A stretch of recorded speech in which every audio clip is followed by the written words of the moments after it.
I used sex a lot, sex, food, and alcohol. And it was all to avoid this stuff that I didn't want to feel. And then eventually in my very early 30s, I started feeling this isn't for me anymore. I think one of the most defining questions in a person's life is, have you felt your pain? If we are not ready, we're just not going to be ready until something. When couples come to you for support in their relationship, what are like the top 3 guiding principles you give them? Self-awareness, curiosity, play. I'm Layla Martin. I'm your host of This Tantric Life. This podcast is for you to learn about and be able to use the incredibly powerful system of Tantra in your life. I have been teaching and studying classical and neo-Tantra for over 20 years. And when you apply that to sex, love, and relationships, as I love to do, you end up having conscious relationships, the deepest, most epic and magical sex, and the kind of intimacy that you get to be grateful for on your deathbed. Welcome to This Tantric Life. I am your host, Layla Martin. I'm so excited to be here today with Stefanos Sifandos. I was practicing that ahead of time and I think I just nailed it. So he is a relationship coach. He is partnered with one of my friends, Christine Hasler, and he is this fount of wisdom around polarity, around sexuality, around what we can do in profound sacred relating. And I love having him here, both because he's going to enlighten us with so many insights and ideas around what we can do to have sexier relationships, to step even deeper into our polarity, but for 2 main other reasons. Number one, that of my 4 long-term relationships in my life, 3 have been with Australians. So I have a deep karma with Australian men. So I'm happy to have one here on the show to get in there with. And also, Christine Hasler, she was one of those women who waited until later in life to magnetize her king, right? I think she was about 40 when she met him, and she didn't settle. She waited and waited and waited to find a man who really resonated with her, that she was a full fuck yes to. And so I've actually thought sometimes in my journey, being unwilling to settle, wait for your own version of Stefanos, right? Because you can sometimes give in, right? Like Annie Lala shared in her podcast, she was about to give in and then she met Eben, right? Sometimes we're about to settle, and when we hold out, sometimes we find that incredible, mind-blowing king. So excited to have you here. Thank you. I love the introduction. So I'd love to hear a little bit about your partnership. So we just heard about Christine, right? Being 40, having waited. She even says that people were calling her picky. And then she found you. Where were you at when you found her? And how did you know that she was the one that you were going to choose and then make a family with? Yeah, well, I didn't know that that we would make a family together or create a family in that way. But I knew there was something special when we first met, when we were introduced by mutual friends. And where I was in my life at that time was I'd done a number of years of really deliberate deep healing. I let businesses go. I nearly went bankrupt. I went into debt. I just focused on me, but in healthier ways than I had in the past. And so by the time I'd met Christine, I was back in my groove, but in a very different way. And I was open to intimacy and relationship. I'd taken a couple of years off intimacy and relationship, again, very deliberately, practiced some celibacy during that time, recovering from previous relationships. But it wasn't the relationships I was recovering from. It was the versions of self that I was in those relationships that I was recovering from. You sound exactly like my partner. Like this is the exact same journey. Yeah, totally. I'm not fond of the Australian accent. That's just my opinion. But anyway. Honestly, I don't even think I like Australians that much, but it must. I don't even think I like Pisces that much, but of the 4 men long-term relationships, 3 are Pisces. I'm Pisces. Whoa! Yeah. I got an Australian Pisces on this show. What the fuck? Yeah. Oh yeah. All right, tell me everything. What do you want to know? Well, we'll find out as we deep dive into the podcast. We will. But I was ready and open, and she was very clear with our mutual friends who are still dear friends today. If he's open to being in a longer term, meaningful relationship and doesn't just want to essentially fuck, or want to be a pen pal because we're living on opposite sides of the world. And she would have said it more articulate than that. I'm a little rough around the edges, so I'm sure she didn't say fuck, but Let's let the Aussie just run wild. Let it go wild. Not too wild, not too wild. Might offend some of your viewers, but we could get you a schooner. Oh, my friend, you don't know our viewers if you think they'd be offended by a little swearing. Okay, that's good to know. This is the Drug, Sex, Rock and Roll Tantra podcast. Okay, I love it. And Renee asked me, and I said, yeah, I'm open. So let's connect. And we developed a relationship over WhatsApp and over, the virtual space, and just got to know each other without being in each other's physical presence, and with the intention to meet each other, because you have to be in each other's physical presence to really gauge, is there a fit here? Is there alignment in who we are and what we desire? But we got to know each other, and we got to know the depths of each other. And that was a really beautiful coming together. And then when we met, I'm giving the short version, and Christine would be upset because I'm not doing it justice, but when we physically met, it felt like home for me and for her. But particularly for me, it just felt, I need to pursue this relationship. I'm all in. 5 years later, we're still here. Yeah. So I'm here to let you know that if you want to stay connected to my teachings, and if you want to support this podcast, the best way to do it is to sign up for my email list. Email list sounds old school, and yet it is where I share my most intimate teachings, the path, process, heartbreak, and triumph of my life, and so much of the content that I make for you on a regular basis. So the way you get on the email list is by heading over to laylamartin.com, put your email address into any of the boxes. You can also sign up for cool practices like sex magic or energy orgasm, totally free. Heading on over to laylamartin.com, signing up with your email address. This supports the podcast. It supports this entire work, and is the number one way for you to receive the highest teachings of this path. And you're tattooed, you're Australian. Tell me what you were when you were like more of a bogan.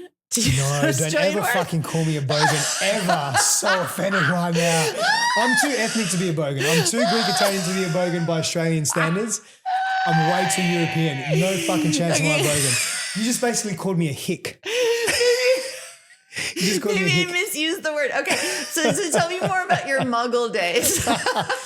And then tell me how you became tell me how you found your own version of consciousness, divine masculine. It's a great question. I love it. I'm developing an affinity for you. I'm liking you very much. Okay, this is good. I used to drink a lot of alcohol. Didn't get into drugs too much, but drink a lot of alcohol. Very Australian culture. And then I stopped that. I had enough of that. I like being drunk. I don't mind being out of control per se, but I didn't like the physical effect it was having on me. And I was using alcohol as a means to distract from my unresolved stuff, essentially, right? And, I used sex a lot. Sex, food, and alcohol. Stopped the alcohol, stayed with the food. That was from a very young age. We can go into that later. And started getting into sex. And it was prostitution. It was as many women as I could be with. I was using sex as a way to, the greater the pain, the greater the pleasures required to mitigate the pain. Not knowing that, that's what I was going for. So food and sex for me were it. And adrenaline, adventure, travel, all of that. And it was all to avoid this stuff that I didn't want to feel, which was the experiences that I had growing up. I locked them away. Lots of violence, lots of abuse, lots of volatility, lots of uncertainty in my household between my parents, between myself, my brother, my mum and dad. It was just very, very painful growing up. Couldn't be myself, lots of deep insecurities, lots of shame, body shame, emotional shame, expressive shame, just shame, full stop. And so I was running from that. And I used sex, food to really do that. And I went really deep into the realm of shadow sexuality, really, really deep. And that's where I was very, unconscious, for lack of a better term. And then eventually in my very early 30s, early 30s, I started feeling that this isn't for me anymore. It's becoming a burden to cheat. It's becoming a burden to be unfaithful in relationships. It's becoming a burden to wear all these masks, to dress up emotionally and relationally in all these different ways and pretend to be someone that I'm not. I feel so out of integrity. I'm just not living a life of integrity. I'm saying one thing, this is how I'm presenting, but man, I'm living a very different life in the shadows. Can I ask you a question really quick? Because I think that version of you, right, is an archetype of man that a lot of women have broken themselves against, right? So can you tell me a little bit about those women that you engaged with and what their experience was like? Because I think some of us, most women listening, I think, most of anybody, but most women will have a story of a man like you, like a beautiful soul, but traumatized and damaged and so committed to trying to run from your pain. Did they fall in love with you? Did they try and be in partnership with you? Did they understand that you were just out to have a good time? Like, what happened to the feminine around you when you were in that space? If it was a casual encounter, nothing really, because it was just a casual encounter, and I'd either end it pretty quick, or they would end it, or we would just end it. Or it was just that. It was the agreement was, or the unspoken agreement was, it's a casual encounter. For the partnerships that I was in, we went deep into relating. However, I wanted all of that, but at the same time had this terror within me. I was absolutely terrified and so fearful that we're getting too close. She's going to see the real me. Fear of intimacy, fear of losing my freedom, fear of being constrained like I was when I was a child, fear of the enmeshment and the entanglement I experienced with my mother. Just fear. And instead of speaking that fear and putting words to it and really, really expressing that, I didn't want to disappoint. That was part of my pattern as well, was people pleasing, right? And being seen in a particular way. So all I did was, what they don't know won't hurt them. And it gives me reprieve, but I need more of the reprieve. So I have to do more of it. And then there's more guilt and shame. And so there's this spiraling that takes place. And eventually I just couldn't anymore. I couldn't. It was too much. And look, the reality is, and I put my hand up and own this, I didn't have the courage with the partner where I really went deeper into transformation. I didn't have the courage to be proactive and tell her and say, hey, this is what I've been doing. She found out. And then I opened up. That was the beginning of the end for me, the beginning of the end of the old self and the beginning of a new self. But it came with a lot of pain. And I hurt her so much. My actions hurt her so much. The person I was being and wasn't being hurt her and me and the relationship so much. So are you talking about cheating specifically? Like she found out about cheating and then everything. Yeah. Okay. Yeah. And I have an interesting question for you from back then. Do you think, because women who are with a man in that state, right? Or men who are with a man in that state, or someone with any gender dating a man like that, will often ask themselves, is there anything I can do? Do you think anyone could have saved you, or was it kind of a lost cause? Wasn't that it was a lost cause? Because I'm here today very different to how I was. And look, aspects of that person is still me, right? It's just, it's a different relationship to those parts of me. I had to do that for myself. You can only walk. I believe in life for all of us, particularly men, we have to learn to walk in solitude. And it's not until we learn to do that, like really learn to be with all the parts of ourselves. I think it's more of a human factor. I speak to men specifically because of what I've seen, the demons in men, the shadows in men. Not that I haven't seen it in women, absolutely. But if we don't walk alone and be with all parts of ourselves, we can never walk with someone else supporting us. That's the reality of it. That's at least my experience. So I had to learn to walk alone. I couldn't wait for anyone to save me, because that's what I was looking for when I was younger. I was playing the victim when I was younger because I genuinely was a victim, but then I continued to play that because that's how I received love and affection. So then I needed a savior. If that savior's outside of me and it's not within me, then I'm constantly selling out to that savior. Therefore, I'm seeking validation. I'm seeking worthiness. I'm seeking value from something outside of me, which means I don't feel enough. So I'm constantly chasing it. I had to stop that. I think maybe the honest thing would be, you can support a partner who decides that they want to change or heal or meet that pain or meet themselves, but you can never make it the time for someone to do that. We have, my experience, Layla, has been that if we are not ready, we're just not going to be ready. Full stop. You can throw the kitchen sink at someone, you can do whatever you want until something snaps within them or clicks. And it's usually, unfortunately or fortunately, I think the consciousness of our collective humanity is it has to be a breaking moment. The intensity has to shock us out of the thing that we're experiencing or the patterns that we are in, to give us a perspective or a purview that's above the situation, so we can actually see the forest through the trees. And it usually comes with a hitting rock bottom moment or moments. Absolutely. So you mentioned the shadows of men, right? And you know that from your own personal work. And it sounds like you know it from doing so much work now with men. Could you for many years share with us, what are some of these like common shadows of men? And then what do men do to compensate? And the reason I ask this question is because I think a lot of us get very hurt by the shadows of men. But as a culture, we don't always attribute that hurt to the man's brokenness or pain. We say there's something wrong with me or there's something wrong with our relationship instead of seeing it for what it is. Yeah. I'd love to hear, like, what are some of these common shadows? And then how do you see that men cope with them before they do the work? Yeah, it's a great question. So there's a little boy that's trapped in there that is an innocent little boy that's trapped inside every man. And that is really just hungry to be seen and to be validated, but in healthy ways, like to say, hey, it's okay and you're enough. Mm.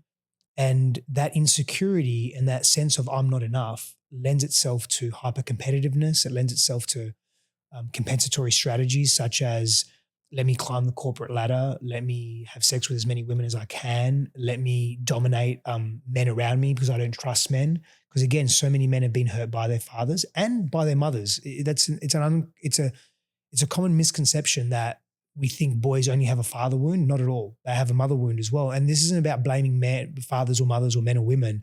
This is about just getting very real with these wounds that we have. So men don't know how to nurture themselves because they haven't had a nurturing mother. And they definitely haven't had a caring father. They've usually had an absent father. And so they have to make their own way. And if they're making their own way, they're not deliberately taken through rites of passage that help them transform from boy energy and boy mentality and boy being to manhood, to healthy manhood. They don't have men around them. Men are so isolated. So then men go through the world feeling very alone. And in order to feel something, they go for those quick hits, sex, food, drugs, adrenaline, adventure, new environments, variety and novelty. It also feeds into our biology as well, right? As humans, variety and novelty feed our appetite for sex, which is, underneath that is that fertilization-driven sex mechanism that resides within all of us. And so, but when we combine that with an unhealthy sense of self and an unhealthy sense of worthiness, recipe for disaster. Like, we're just hurting people, full stop. And we don't care who we hurt. And it's not because we're men are nasty. It's because we're so hurt and we're in such deep avoidance of that. And we're so. Here's another thing. Most boys are really, really sensitive, and then that's a biological thing. I'll get into that a little later, but that's beaten out of us for the most part, or at least shown. Don't be sensitive. Don't be in your emotions. Don't be in your expression. I think that's a problem. And we can go deeper into that, but so many boys are disconnected from what they feel, and they're so scared to feel and so scared to show feelings that they then shut people out. Very few men have close friends. Very few men have other men in their lives where they can call them forward and also support them. Very few men have trusted people in their lives. And they generally are all about success, because that defines what I do in the world, defines who I am and defines my value. But eventually the doing becomes encompassing, where the excessive doing becomes encompassing. Something I've been thinking a lot about lately is we have certain rituals in our society, right? Like in American society, you could say like the Super Bowl is a ritual, and like everyone participates in it, and your birthday is a ritual, and graduating from high school is a ritual, and a wedding is a ritual, right? Like we ritualize certain things in our society. I think one of the most defining questions in a person's life is, have you felt your pain? And until you have felt your pain, life is this pattern of avoidance, right? Like you're describing, and we're all doing it to some degree. Like when my pain starts arising and I don't want to feel it, I want to eat, I want to party like crazy, I want to work too hard, I want to watch Netflix, I want to escape, right? And I notice that my desire to escape the moment correlates with the amount of unfelt pain that is coming into my consciousness. And so much of what we look at in our society as like broken, right? Like addiction and abuse and, obesity issues that are tied to deeply unhealthy patterns of eating, just escapism generally, like phone addiction, all of that. And then, like cheating, porn addiction, all of that. To me, it all comes back to, I don't want to feel my pain. So I'm like, why don't we ritualize feeling our pain, right? It sounds so unsexy, and yet it's one of the sexiest things you could ever do, because we're kind of like just waiting for people to randomly find their way to the jackpot, which is not what you would think it is, right? It's not actually making millions of dollars. It's not finding the perfect person. It's not the most magical drug that just got invented. It's not the right pharmaceutical drug or the perfect therapist. It's literally, can you feel your own pain? Because then you can come home to yourself and then you can stop running, right? And then those things become an expression of joy and celebration, like sex or having a party with your friends or whatever it is, or making money, rather than trying to escape the moment. And so you brought us to this point where you're in your 30s, right? And it sounds like you were like, okay, time to face the trauma, time to feel the pain, time to come home to myself. You said this opening with your partner at the time kind of precipitated that. What else made you feel like, okay, it's time now. It's time to do this rite of passage? Mm. You shared a lot there, and I very much resonate with you. And a lot of the work that I do, I guess, for myself and for others, it's not very sexy.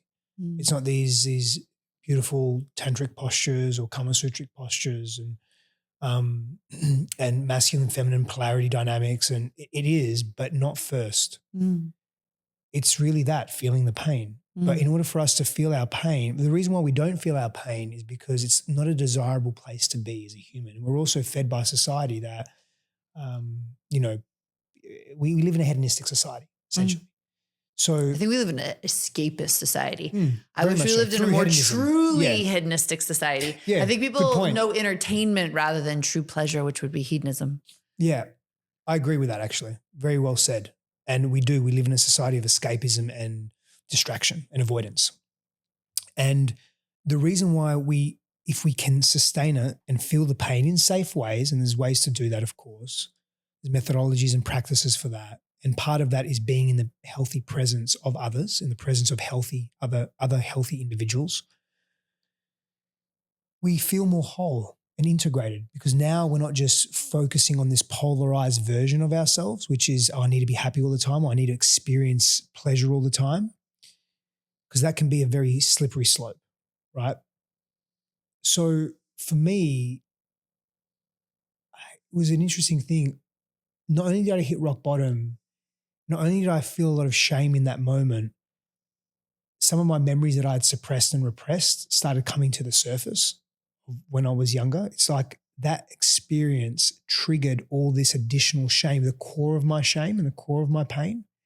When I came face to face with that, something, I can't explain it, I'll be honest with you. It's just one of those things. I think it's dharmic, it's karmic, it just is what it is.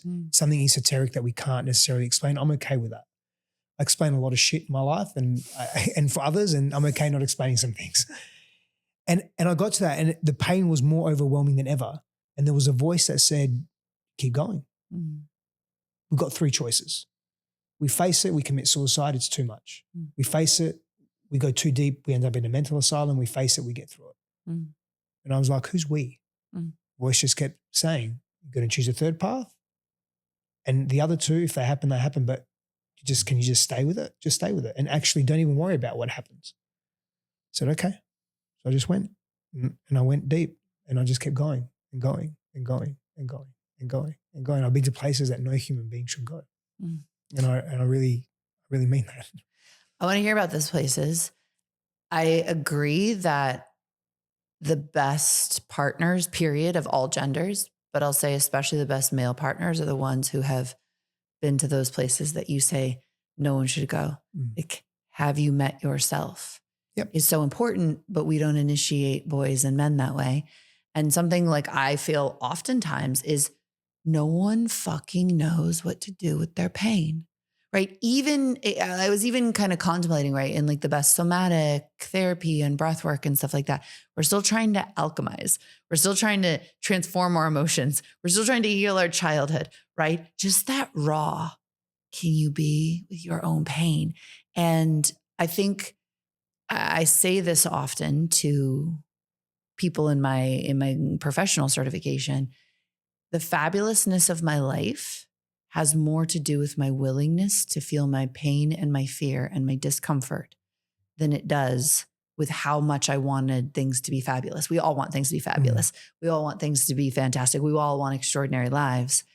It's are you willing to feel the depth of your discomfort, the depth of your pain, the depth of your heartbreak? Because that's how we come home to ourselves and live a life of truth. And that's where you get an extraordinary life from. The other thing is that I've been very humbled by stages and cycles of pain, right? Like I feel very lucky that I did my first Vipassana meditation when I was 19. I went to Asia when I was 15. So my eyes were open to this other way of living, right? The cool thing about Vipassana, a 10-day meditation retreat where for 3 hours a day, starting on like the 5th day or something, they ask you not to move, right? So you literally go into a pretty excruciating amount of pain. If you don't move for a whole hour, at some point, your knees are like, go fuck yourself, right? And so I learned to sit there with my physical pain, getting excruciating. And I learned that I could be with it. But I also started having really potent flashbacks of my sexual abuse as a child and the most horrific stomach pain, the most horrific rage, right? And so I had this lifetime's gift, right, of being courageous enough. It was literally right after my 19th birthday. I've always been a partier and a meditator. 19th birthday, took a bunch of MDMA, wrote "fuck me, I'm 19" on my back, danced in all the bars in Thailand. Like 3 days later, I was like in the monastery. So it's been part of my path. And, you know, I've not thought about it quite this way before as I have sitting here talking to you, but I learned, because you sit there for 10 hours a day and you don't move, to feel my pain, right? To just be with it. And there's something powerful about not always trying to transform it, but learning to be with it, right? And so for years, that ability to be with my pain helped me heal that sexual trauma, the complex emotional PTSD from growing up, all kinds of pieces. What I was humbled by in the last year was when I was like, okay, I had this beautiful partnership with Andrew, Australian Pisces. And I was like, I know that I'm playing it safe. Andrew's a king. Andrew's fucking epic. Andrew continues to blow my mind in his path. And in our partnership, in that dynamic, I was playing it safe. And he was hiding a bit. He's gone even more into his spiritual power and his authenticity. And I went to my altar and I said, I want the highest love and the most beautiful partnership and the deepest sex. I will do whatever it takes. I will do whatever it takes. That was my prayer to the universe. And I got my heart ripped out because, as I know are part of your teachings that I want to talk about in just a moment. And you said when you came in here and we were talking before the podcast, so much of what underlies our sexual and relational behavior is actually trauma, right? So you can teach people all the fancy tools in the world, but if you haven't done the work on your trauma, it's not necessarily going to get you the sex and relationship of your dreams. And so in that process, right, I started dating this emperor of a man, right? And he would like come visit me on his private plane. And I was a fucking wreck. And I was like, why am I such a wreck? And I was like, oh, this is my first true power match, right? Like he had been doing energy practices since he was 17. So he had like life power and energy power. And my system went into like a chaos and a pain beyond anything I'd ever known. And I meditated through sexual abuse flashbacks, right? And I was like, holy shit, like our relational trauma bodies are so potent and we don't even talk about it in society. You're one of the few people I know, like some of us are doing this work, but you're one of the few people I know who like will articulate about that relational trauma body so deeply. And I sat in front of my altar. It was June of last year. And I remember I was just crying and freaking out. And all of this pain was coming out of me. And I sat in front of the altar and I was like, I can be with this. I can be with this. I can be with this. And for the first time in my whole life, because it wasn't just my personal sexual trauma and it wasn't just my childhood trauma, it was now my relational trauma body that I was feeling. And I was like, I can be with all my pain. And the other thing that I felt was I was like, love is infinite. This pain is massive, but it's not infinite. So my love has to be infinitely bigger than my pain because this pain is as big as anything I've ever felt except love. And so if love is infinite and pain is finite, I can feel this because I am love, not pain. And I actually felt I was like able to sit with all of my fucking relational pain and it was excruciating. And all I wanted to do was like eat gluten-free cake and like take drugs. I'm not like a big like drug taker to avoid things, but I was like, somebody give me something, make the pain go away. And I had so much compassion for addiction. You know, it's just like, just make this go away. Holy fucking shit. And I have the best coaches in the world, the best spiritual teachers, the best therapists. And I'm like, holy fuck, what are we doing as a society that we are not helping people more in their journey to feel their own pain? Because holy fuck, I'm as privileged as it gets. I've been doing this for a long time and I am right on the edge of what I can possibly handle, right? And so when you say go places where you shouldn't go, it's like we should all go there actually. We should all be able to sit with our own pain, but we have very few people initiating us into that. When we're ready. When we're ready. Yeah, because when we're not ready, we commit suicide. Yeah. That's the reality. Because we don't have the support. If it was ritualized and initiated, correct, and you had community around you, yeah, you wouldn't kill yourself. That man that you were with when you're in this deep, were you with that man, right? You're in a relationship with that man when you were going through this deep pain? Yeah. Yeah.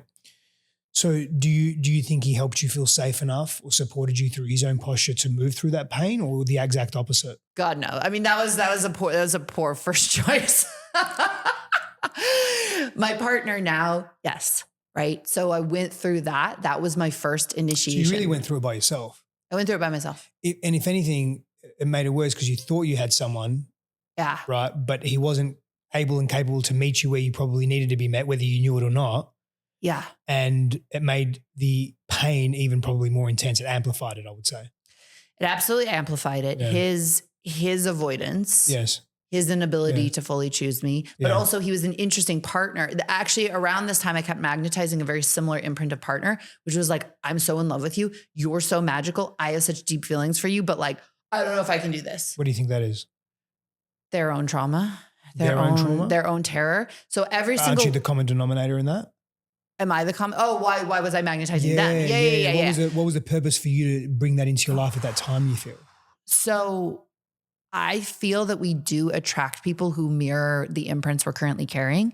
What was interesting was I made myself, in my uncoupling with Andrew and the work I did towards the end of my partnership with Andrew, I started to know my own worth.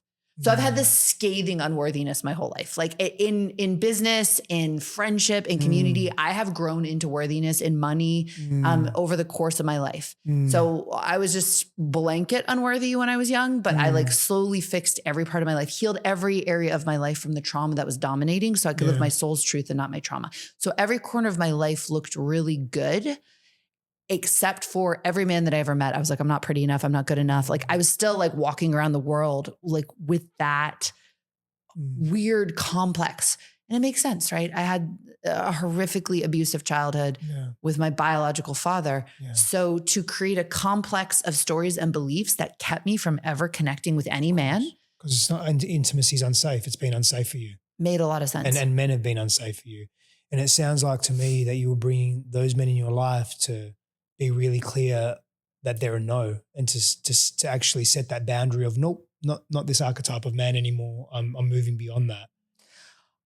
That, yes. And I think that they were mirroring in me that I'd gotten to a level of worthiness where I was like, I'm amazing. Like I'm beautiful. Like men should fall in love with me. Right. Which was like, like so different from like, please give me a crumb, And then I got but while I was holding that, I was still so terrified of love. So I was magnetizing these men who were mirroring to me, you're awesome, I'm in love with you, but like, I'm not ready. And all of them chose another woman that was like less powerful. They were less in love with, but was like safer somehow. They weren't ready for the depth, the truest of true love. And neither was I. So that's who I was calling into my field. Until I finally was like, fuck it. Like I refuse to die in this lifetime without magnetizing the highest fucking love. So help me God. I've been through so much pain. How much more painful can it get? Like what, you're afraid of a little bit of heartbreak? Your heart's been broken your whole fucking life. Like, what are you scared of? And then I just went like, bam. And then I attracted the partnership I'm in now. And the depth and the soul match and the choosing of that is beyond anything I've ever known. So I have seen in my own life that like these patterns run deep. And when we do the work on them, it does absolutely change either the partnership that we're in, because some people go through so many cycles and stay in their marriages, or it changes the partnership we can attract if we truly outgrow whatever we were doing previously. Yeah, and your relationship to these layers of your pain and your trauma, they'll continue to evolve. You know, as you deepen experience with your current partner or another partner or just life in general, as you reveal more of yourself to life and really lean into life and say yes to the discomfort that life often offers, more layers of that will reveal themselves. And, you know, we wouldn't be having this conversation about pain if pain was normalized. If we weren't so polarized as a society and we weren't so avoidant as a society, we wouldn't be having this conversation about the importance of pain. Because if I gave you a briefcase right now, I said, here's $1 billion tax-free, you look at your face, you're getting pretty excited, right? Totally. Well, I love that. Yeah, of course. But if I said, here's a suitcase full of a lot of fucking pain. Now this is a little different. You may say, oh, interesting. I might have a look at that because of the discussions that we've just had and the revelations you've had over the years. But the common person, not that you are uncommon, but most people, let's just say, would say, no, I don't want that. Yeah. But here's the thing. Life's going to give us that. Life's going to give us all of it. But if we only choose one part of it, which was what I was doing for so long, then I'm moving through the world in a very fractured way. I feel broken. So no one likes to feel broken. So what do? We compensate. We avoid. We put experiences into our lives that fill the void of that. I don't want to feel the pain. But we're running. And we just got to keep running and we've got to run faster. And that takes its toll. So at some point we get that breaking point, that rock bottom, we get there. I got there and I've got there a few different times as well. It's not just once. It's definitely not just once. You're not done after just once. No, I don't think we are.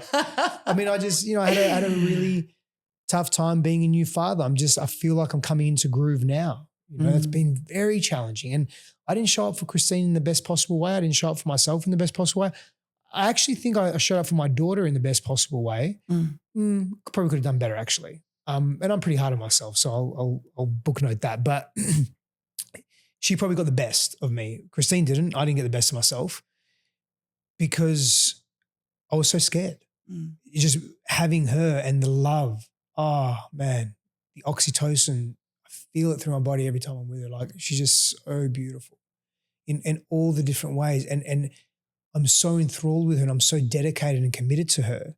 And it brought up so much stuff. And of feelings of inadequacy and repeating what my father was and noticing me getting frustrated and holding that inside and wanting her not to feel that and wanting not to raise my tone. She's such a sensitive little button, she feels everything. And it's just stuff that I've already worked on, I'm already familiar with, but layers of it. Yeah. And that's what new experience, if we live life, we're going to have new experiences. And if we're really in life, those experiences may reactivate aspects of self that are really uncomfortable. I have two things. Thank you for sharing that.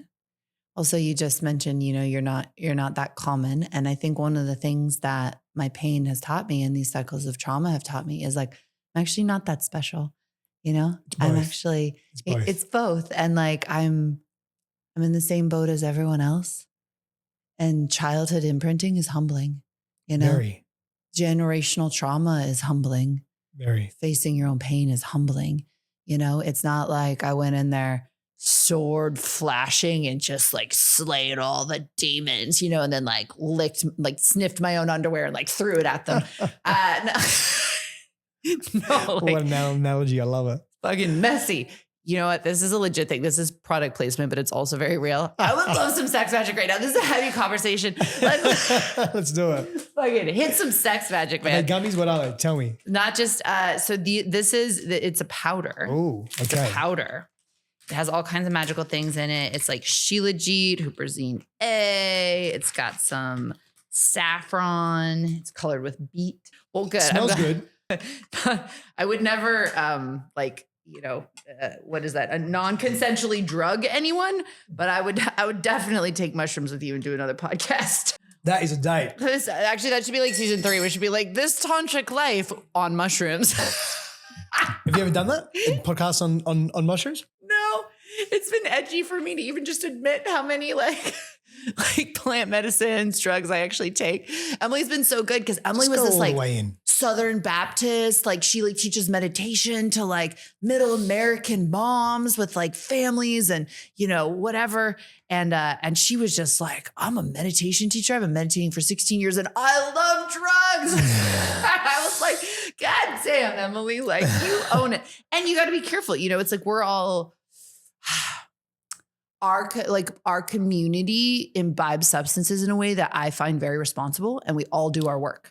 You know, like we all go to therapy, we all do coaching, we all do Vipassana, fucking ayahuasca. Like, so like our level of integration, I think allows us to play and party in a way that actually to me is the original essence of partying. Like humans deserve a fucking break. Like they deserve to party with plants. They deserve to have fun. Yeah. And we've like gotten into such escapism in our society where these things become escapism and they become addiction and they become gnarly because people haven't felt their pain. The come from really matters.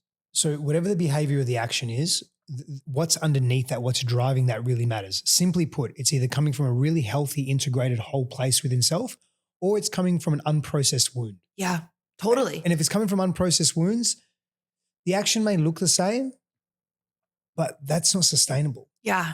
I see a lot of that in our community as well, though. Totally. You know, and I spent 13 years basically sober doing spiritual practices. So like if I partake in a plant medicine now, in a party drug, you know, it looks very different because I did the work, you know, and so it feels different. And so, you know, that's an important part of the conversation.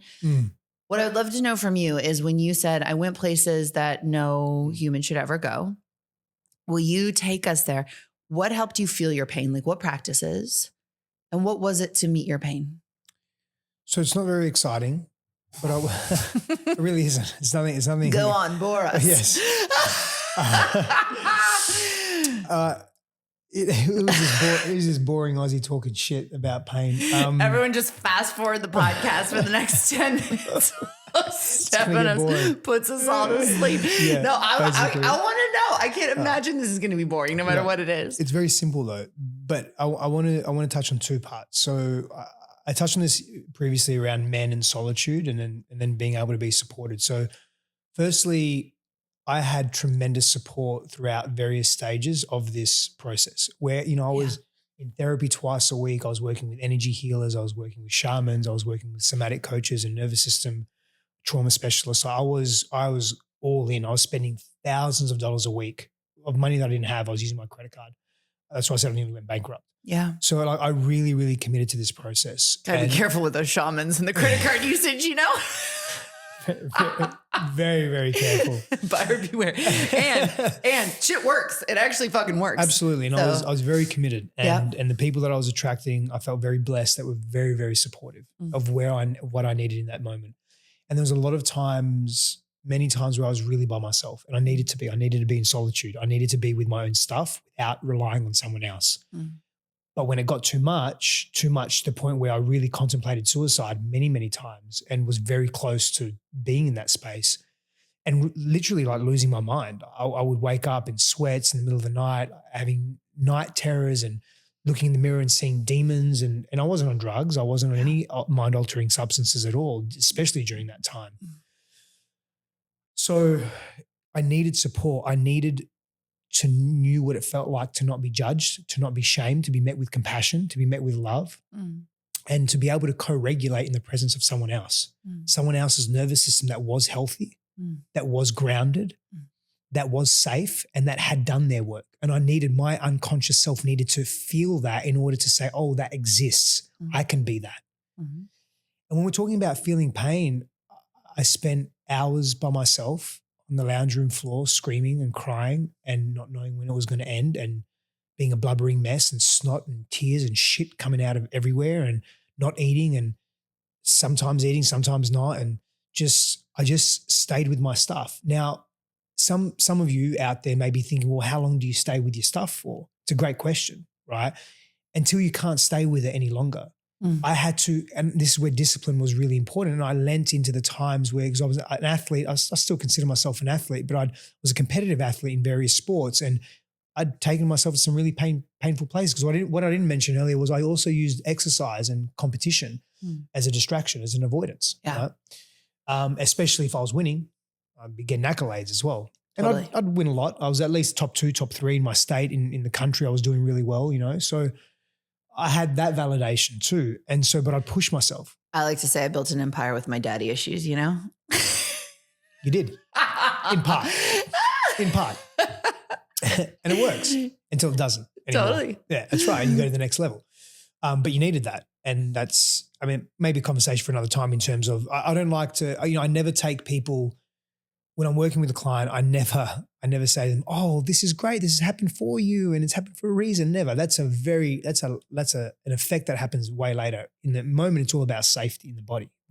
Because so many of us are disassociated from our bodies because we didn't want to feel the pain that was inflicted on our bodies, on our minds, on our souls when that happens. So we dissociate, we check out. So it's about coming back into the body in really safe ways. And so when I can't feel anymore, I go for a walk. I get into the ocean. I put myself in nature. I watch something funny. I was putting some love back into my body. Now it was very forced because I didn't love myself. So I had to force myself, but I knew that if I didn't, again, something beyond my intellectual comprehension was telling me, if you don't do this, you can feel all the pain you want, but it'll be too much and you'll kill yourself and you'll die. So if you want that, keep going. Otherwise, put that fucking weight vest on and go for a 5-hour walk. So I did. And the only staple that I had in my life was my training. I was so accustomed to it, right? I'd been doing it for years, well over a decade. And it was also my addiction. So it was also a way that I demonstrated some level of value and worth. So I kept that. And that's not a balance, but that outlet, if you like, kept me coming back to being able to feel what I needed to feel. And then after a period of time, years, the pain wasn't as intense anymore. The insights were there. I felt more whole, felt more connected. During that time, I'd engaged in many different practices as well. Again, I mentioned celibacy. I mentioned my relationship to sex, to sexuality, to women, to the feminine. I'd gone deep into Tantra. I'd gone deep into masculine, feminine dynamics and polarity. I'd gone deep into inner child work and parts therapy. And my background's in psychology. But bullshit, so what? Big deal, right? So many psychologists, so many therapists, so many people in that field get into that because they think, this is true for me, and I've seen this in so many, they think by helping others, they're helping themselves. But unless they're deliberate about that and they're actually doing their work on themselves for themselves, they ain't doing shit. I had to get past that. I knew a lot, but I wasn't here. Yeah. Right? So, and let's break that down for anyone listening who wants to meet their pain, right? Like what you're talking about is to stay in what's called your window of tolerance, right? Like Correct. Your nervous system has a certain amount of intensity that Correct. It can feel and stay grounded and present and safe. And what that means is if I'm going to feel pain, somatic pain, but it could be anything. It could be rage, it could be sadness, it could be a memory from the past. There is so much that I can handle before I overwhelm myself and get anxious or super freaked out or go into like a heightened state of activation that's not healthy, right? Or I just shut down. I go into freeze. So it's basically overwhelm or shut down. Yeah. And so my nervous system is such that like it will throw itself into overwhelm. I'll become so overwhelmed by my pain, so overwhelmed by intensity. It's hard to function. And for other people, it's more of a freeze. It's lethargy, it's depression, it's a deep, deep, deep heaviness, right? That's a sign that your system is overwhelmed by whatever it is that you're feeling. And so what a healthy training is to do is to actually train yourself, and a good therapist, a good coach will work with you on this. And we train our coaches in this to be able to feel just to your edge. That's exactly right? What we do in our coaching institute as well. Because feeling to your edge and then learning to meet your edge with the consciousness and presence of love, right? And can you go to your edge and still be here in your body? And still be in the groundedness of I am feeling pain, right? I'm feeling pain that came from the past, or I'm feeling pain that's embedded in my nervous system, meaning that you stay in a grounded awareness with the experience rather than going into overwhelm and getting lost in the story of it, right? Or this pain means X, Y, and Z. I'm never going to be happy. I'm never going to find love, right? You actually stay grounded and centered. Can I feel my body? Can I be in the experience of the pain, but without getting overwhelmed by it or shut down by it? And as soon as you start getting overwhelmed or shut down, right, you actually switch to something grounding. You switch to something resourcing, which can be to regulate your nervous system. Yeah. Exercise, going out in nature. I used to smell essential oils. I had this set of essential oils, something as simple as that. Eating fruit. Really grounding. Yeah. Something healthy for you, drinking tea, talking to a friend. like a good friend, all of those things can pop you back out, right? And so this idea is to actually learn to slowly somatically digest and meet your own pain or whatever's there at a pace that works for your nervous system. And exactly what you said, it usually takes longer than you think. When I first started digesting my sexual trauma, I was like, I'm going to do this faster than any human's ever done it. I'm giving myself 3 months to get over a childhood of anguish and hell. And I met this woman who was like, when I first started feeling my sexual trauma, I basically laid face down on the carpet for 5 years. And I got up after that 5 years and I've been great since then. And I was like, 5 years, I would say it took me a good fucking 10 years of hitting it. And I had a great time in those 10 years, right? I still partied, played, studied Tantra, taught workshops, all of that. But if I was being honest, my nervous system was still dominated by the reality of my childhood trauma. It took 10 years for me to consider myself a joyful person, to actually experience this moment. True unadulterated joy. Yeah, independent of the pain of my childhood. But like, what else was more worth doing during that time? Nothing. It's just that we live in a society of quick fix and instant gratification, and that's not instant gratification. And, you touched on something really important, a couple of things. So trauma is too much, too soon, too fast, and we cannot heal in the same way, and we should not heal in the same way. Another thing that's really important with respect to, we call it edging into the window of tolerance, and not sexual pleasure edging, but edging into your pain or into your shadows or into your trauma. And when you bring yourself there, or a very skilled practitioner helps bring you there and helps you do the work, but they simply are a posture of safety. Yeah. And they teach you, show you how to get yourself to the edge and then bring yourself back. And maybe you do that multiple times in a session. Maybe it's just once, whatever your body can tolerate. The sense of empowerment that you get, the sense of mastery of self that you receive from that's a big part of the healing too, because, right, our power was taken from us growing up. We gave it away. We lost it. Yeah. Right. And so having the power back, saying, I just took myself to a really uncomfortable place, but I can get myself back. Wow, where can I go next time? Let's expand that window of tolerance, right? And that's where we become more of ourselves, because now we're not shut down to these parts that we've been suppressing and repressing. Now we're open to, even if it's uncomfortable, we're open to more of ourselves. There's some real beauty in that. And we can talk about it all we fucking want, but until you as an individual do that and experience that and embody that viscerally and, somatically, soulfully, spiritually, all of it, it doesn't mean anything to you. So, my invitation would be explore, but do it in safe spaces with safe people, with people that you trust, respect, and revere, people that will call you forward, people that have skills. Instead of spending money on cigarettes or partying, not that there's anything wrong with that stuff. Do it if that's what you want to do. But maybe spend time, energy, attention, money on things that are going to elevate you, things that are going to expand you. Absolutely. Absolutely. And give yourself a regular container to start to digest and feel the pain. And necessary. Sometimes it feels like, oh my God, it's got to be so complex or rocket science, but it really is. No, put yourself in a safe container, right? And that usually is at first with trusted individuals who have learned to regulate their own nervous system, who have met their own pain, right? So they can hold an energy field of safety and guidance. And when you meet your own pain, it's literally like, instead of being in my head or in my heart, I'm with my pain. I'm with the sensation of my pain. And what's usually required is to meet it with a different consciousness than it was embedded with. So usually pain gets embedded when we're scared, when we're terrified, when we're alone, when we're overwhelmed, all of that. And the most healing force in the universe is love, right? That's why MDMA therapy is so effective. It actually induces the consciousness of love. So people meet their past pain with the consciousness of love, but you can do that sober, right? It's always available to you. So it's like I meet the past pain with the consciousness of love. And here's the thing, at first it feels so massive. It's like a Mount Everest of pain, but like you just keep chipping away. And like over the years, all of a sudden you're like, oh, now it's like the Rocky Mountains of pain, And then you're like, oh, it's like the Appalachians of pain. For those of you who aren't fucking geography nerds, the Tibetan plateau. has some of the highest mountains in the world. The Rocky Mountain chain is the younger, the mountain, whatever chain is, the higher it is. So those mountains are higher and the Rocky Mountains are a little bit older. So they're less high. And then the Appalachians are even older. So they're more worn down. And then eventually you're working with a fucking foothill of pain. And you're like, right. I can do this foothill, right? I lived near the foothills of Colorado. They're like these cute little hills of pain or whatever. So you get there and it really does work. It takes time.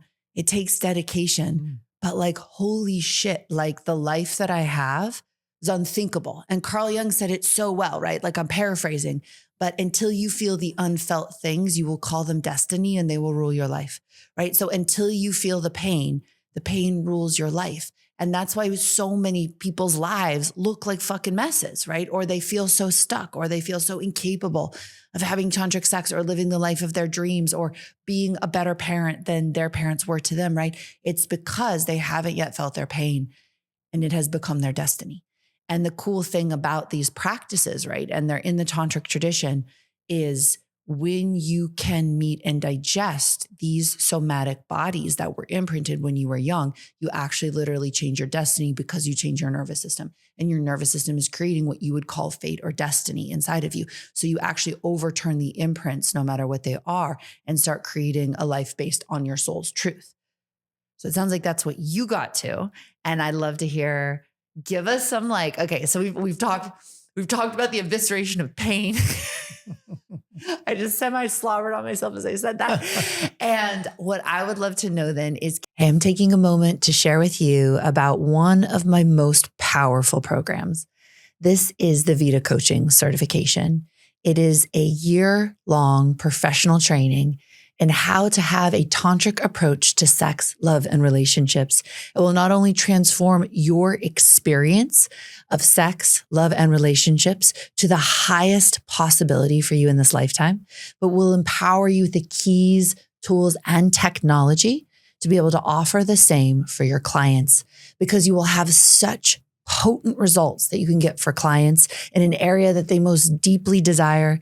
You will also be able to charge premium pricing for your coaching packages. We not only train you in VITA coaching on the art of coaching, but also extensive business training so that you can sell your coaching packages as well. Doing one of the most powerful, most transformative, most effective trainings around sex, love, and relationships is something that you are called for to professionalize your healing gifts and skills.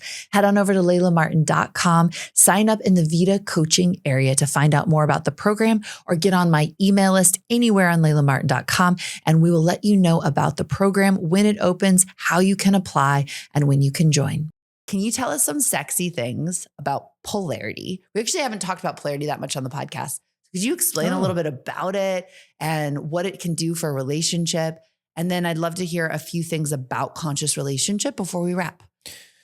Yeah, so I think it's worth mentioning again that from my perspective, really deep polarity or matching each other's energy, being in deeper pleasure, it takes place when we're able to clear this clutter, this internal clutter from within, right? When we're able to really be with the unresolved wounds or the unresolved trauma, the unprocessed trauma as individuals, but also as a couple. When we can start being safe harbors of truth for each other, meet each other in non-judgmental ways and with compassion, polarity starts to increase. So we're more sensitive to each other's skin, we're more sensitive to each other's touch, each other's scent, each other's movement with each other, as whether it's lovemaking and sexuality, or whether it's just, simple affection, like holding your partner's hand and looking at them in their eyes and just saying, I really appreciate you. I love you. I care for you. Thank you. Just thank you. Just that, and it's sincere and it's deep. All of that becomes more accessible in a more profound way when we clear that clutter. Right. So we're talking about polarity. We're talking about expansion. We're talking about coming together we're talking about sex magic, but we're talking about creating mystery and magic, basically creating, I don't know. What can we create? I don't know. That's the whole point. You don't want to know, because if you know, then you're not really creating it. You're manufacturing it. So I'm saying, hey, get two really clean vessels coming together. What can happen? Now, I'm not talking about a purity of cleanliness, of spiritual cleanliness where you're completely free of your trauma per se. But I'm talking about the real chunky stuff, the rocks, the heavy stuff. you really have a deeper relationship with that. There's a deeper level of self-worth and self-love. You're not coming from a place of insecurity and needing to prove yourself or needing to pretend to be someone that you're not. You're really just raw with each other. The big fears that you've got, abandonment, intimacy, rejection, they've settled down. What can you create from that? Through the act of sexual union, through the act of touching another's erogenous zones, wherever they may be, right? The erogenous parts of our body. It could be our neck, it could be in our inner elbow, it could be our fingertips. It could be just how can we explore each other in really pleasurable, beautiful ways? And look, there'll be seasons in your relationship, and definitely had this with Christine, where it's not exactly that what I'm describing. There have been seasons when it is that. And this is an important part. I mentioned that on purpose because what can you do? Who can you be when it's not in that season? Because that's not desirable for it to not be in that season. But who can you be to yourself and to each other? What needs to be unpacked? I'm not talking about doing deep inner work, grueling work, maybe, but more so kindness, affection. That's part of polarity. Right? And of course, we can go deeper into leading and being led and what does that look like and when does that look like? These are also personal agreements that we have as a couple and as individuals in the relationship. And it's also an open communication because who I am today is not who I was, even from a perspective of polarity 5 years ago. I've grown a hell of a lot. I know Christine has too, a hell of a lot. So we have to change the dynamics of our polarity and the dynamics of our relationship. And that's not always easy. It requires effort, like a fucking lot of effort. And so we have to decide as partners, I think all of us do, is the relationship worth the effort? And so for me personally, if I was to speak openly, yes, right now in my life, it absolutely is. I want to continue persevering with that. Beautiful. And what are, let's say when couples come to you for support in their relationship, what are like the top 3 guiding principles you give them to have the healthiest, most vibrant relationship? Yeah. I also want to answer or respond to your question around conscious relating. Yeah. You did ask that. So I would say if I was to simply put it, for me, conscious relating is when both people are very deliberate about the choices they make in the relationship and out of the relationship. But importantly, they're not just there for themselves. They're not just there for each other, but they're also there for those around them. So the question that could be asked is the quality of this relationship, or is this relationship impacting people around me in healthy ways, like my parents, my children, my friends, my community? You know, if I'm a quote unquote influencer or I'm a leader of a company, is it impacting them? So the quality of the relationship that we hold in our polarity, in our romance, in our intimacy, in our sexuality, is it making those around us better? That to me is really the crux of conscious relating. And then of course, so many other things like, you know, willingness to be in conflict, healthy agreements that are made, how we do conflict, non-judgment, compassion, really meeting each other with love. To your question around, I guess, 3 tools or three ways of being that can be very useful for couples. Like the thing is, I have a perspective and I have many perspectives, I guess, but I also just want to give a shout out to the Gottman Institute as an example. I mean, I've been at this for, you know, many, many decades and they have amazing tools. So go there as well. But I would say this: self-awareness, curiosity, play. So let me break that down a little bit. And let me add something else, agreements. You need to be self-aware. That requires doing your inner work. You want to be curious about your partner. In other words, you want to meet them with non-judgment and compassion as often as you can, and yourself. You want to play. You need to have fun. I know a lot of your business, a lot of your message is really built on play and fun and joy and really accessing that. Do it as a couple, do it separately. Right. And you have to have agreements. That means you're going to have to communicate with each other. You're going to require conscious communication, healthy communication, NVC, Imago, whatever it may be. You're going to need to learn to communicate in really effective ways to forge agreements based on your identity and your identity in and out of the relationship, who you are, who you want to be and where it's going. And that needs to be assessed, or that needs to be spoken to and revisited on a regular basis. How regular? Up to you. There's no quantitative objective measurement for that. Yeah. NVC, nonviolent communication. Yeah. One of the things that I think I've learned that I think you're articulating really well is like magic exists between humans, right? Love and eros and beauty and like the magic of building together and laughing together, creating together, making children together. Yes. What keeps us from that magic is all the really fucking mundane shit. Like, how do you talk to each other? How do you resolve conflict? are you self-responsible, right? So it's like doing that less glamorous work allows the magic to unfold so much more deeply. What are so many business oriented entrepreneurs say? So many that are very wealthy and very successful. I'm not interested in the glamorous businesses. I'm interested in the boring businesses, the laundromats, the car washes. I'm interested in that passive income. I'm interested. That's what's going to get me money because my objective is to make money in this case. Sometimes we have to get a little unglamorous. Yeah. And there's so much shit out there, Layla. There's so much fakeness out there. There's so many masks. And look, the part of me, my human part of me throws judgment at that. I'll own that.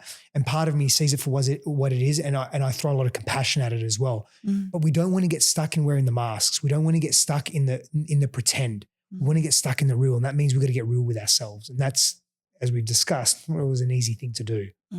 Yeah, I've been coming up with titles for this podcast in my head as I like multitask, being like present, delighted, thinking of the next question, sharing, hearing you fully, and being like, are we going to call this like Stefanos and Layla, like excavate excruciating levels of oceanic pain? Do it. Yes, do it. It'll be the most all-time watched podcast. All right. Thank you so much for being here. I've loved this conversation. Can you let people know how can they work with you? How can they find you? Yes, thank you. So for the ladies out there, every month there's a Breathwork for the Feminine event. And by the way, StefanosSifandos.com, my website, everything's there. You can find me on Instagram, any of the socials at Stefanos Sifandos. And if you want to work with me in a one-on-one capacity, coachwithsteph.com. Great. Turns out I do like Australian Pisces. I spent my whole life with them, and they are a very exquisite brand of human. Appreciate you. Yay. The embodied practice I'm going to guide you through is how to meet somatic pain from the consciousness of love. Now, if you aren't with a guide, if you're not in a workshop, a retreat with a coach, a therapist, someone trusted who can hold you through this, I wouldn't recommend you go digging up your pain. But when you feel pain, like when it arises in your life, this is how I would invite you to meet it. So if you want to close your eyes for just a moment, I invite you to feel if there's anything in your body right now. So any heartache, sadness, pain from your current experience, the state of the world, pain from the past. And the first step is to feel, where is that in your body? So I can feel kind of this, like, it's like a pulsating wall in my heart. It feels like a bit of heartbreak. And what I'm going to do is I'm going to take this sense of beingness, right? So not my thoughts. I'm not going to think about the pain. I'm going to take the experience of I am. Like if I asked you, like, where are you right now? Probably point at your heart. Maybe you'd point at your head, but whatever you're pointing to, the sense of I am, you're going to take that beingness and become intimate with the feeling of pain. So I'm going to literally move my sense of self right to this wall in my heart. So I'm going to move towards it rather than away from it. And as I do this, I'm going to bring the consciousness of love. So I'm going to actually feel love for this part. I can even imagine giving it a cuddle, holding it.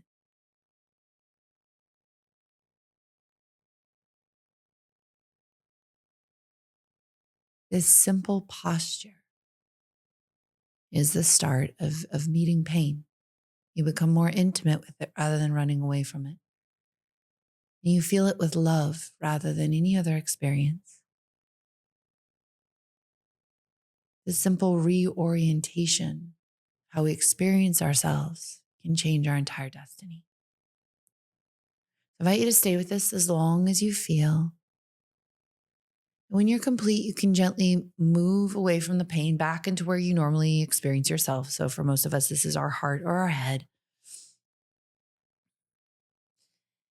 And as me and Stefanos talked about, if at any point it feels overwhelming, then you do grounding practices. So you can gently meditate, you can do yoga, you can move your body, you can exercise, you can go out into nature, you can play with your kids in a really loving way, you can talk to a friend, you can cuddle yourself, you can smell essential oils, you can take a bath.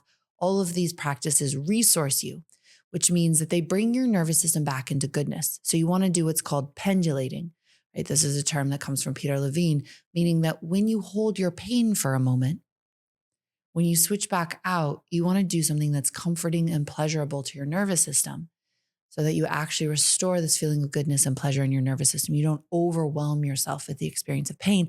And this pendulation helps you stay in your window of tolerance and slowly allows you to digest the pain over time. The big switch that I made to keep myself from pushing myself too hard into my pain was to stop telling myself the story that my life is about getting out of the pain or getting over the pain or having no more trauma left. And I switched to understanding that my life's journey is about the experience. It's about the process of being with my trauma. It's about the process of feeling my pain. I might not ever fully get over my trauma or my pain in this lifetime, but I've had a beautiful journey of learning to be intimate with myself. That's the point. Then I don't push myself too hard into my pain because I'm not trying to get anywhere.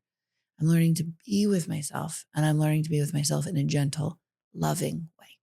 Thank you for listening to this Tantric Life. I am Layla Martin. This is the home for the realest conversations about sex, spirituality, polarity, conscious relationships, and all kinds of topics that help us live the absolute most incredible lives. Please check out the next episode. Please go ahead and leave your rating and review on Spotify or Apple or YouTube. It's so helpful when you do that. If you want to stay connected to me, the most helpful, supportive thing you can do is to head over to laylamartin.com, sign up with your email address. That connects you to me if you want to study deeper with me, if you want to receive my deeper teachings. I do it predominantly via email. Finally, you can check me out on Instagram at @the Layla Martin. And thank you so much for being here.